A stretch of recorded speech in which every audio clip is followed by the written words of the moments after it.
भगवद गीता अध्याय 2 श्लोक 13 में श्री कृष्ण कहते हैं कि बदलाव प्रकृति का नियम है। जैसे जीवात्मा की इस देह में बालकपन, जवानी और वृद्धावस्था होती है, वैसे ही अन्य शरीर की प्राप्ति होती है। इस विषय में धीर पुरुष मोहित नहीं होता। हमारी आत्मा तो वही रहती है, लेकिन शरीर बचपन से बुढ़ापे तक बदलता है। वैसे ही नए जन्म में नया शरीर मिलता है।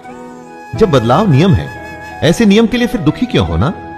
जो नहीं बदलता उसे कहते हैं आत्मा। भगवद गीता अध्याय 2 श्लोक 14 में श्री कृष्ण अर्जुन से कहते हैं, हे कुंती पुत्र, सर्दी, गर्मी और सुख दुख को देने वाले इंद्रिय और विषयों के संयोग तो उत्पत्ति, विनाशशील और अनित्य है। इसलिए हे भारत, उनको तू सहन कर। जिन्हें हमारी इंद्रियां महसूस करती हैं, वो सर्दी, गर्मी या सुख दुख आते जाते रहते हैं, हमेशा नहीं रहते।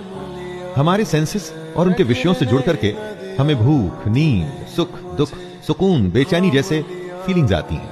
लेकिन ये सब हमारे शरीर से जुड़ी बातें हैं जो खत्म होने वाली है, सारी की सारी खत्म होने वाली है। परंतु जो खत्म नहीं होता उसे कहते हैं आत्मा। भगवद गीता अध्याय 2 श्लोक 15 में श्री कृष्ण कहते हैं, दुख सुख को समान समझने वाले जिस धीर पुरुष को ये इंद्रिय और विषयों के संयोग व्याकुल नहीं करते, वह मोक्ष के योग्य होता है। सुख दुख जो बराबर समझे, दोनों हालत में एक जैसा रहे, वही जीवन में आगे बढ़ता है। जितनी भी आपकी आयु हो, जीवन में जरा पीछे मुड़ के देखिए, न जाने कितनी बार आप सुख दुख से बीते होंगे। कभी बेतहाशा खुशी हुई होगी, किसी के जाने या बेहद बड़े नुकसान पे शायद आप फूट फूट के रोए भी होंगे। और आगे आने वाले जीवन में भी ऐसा होता ही रहेगा।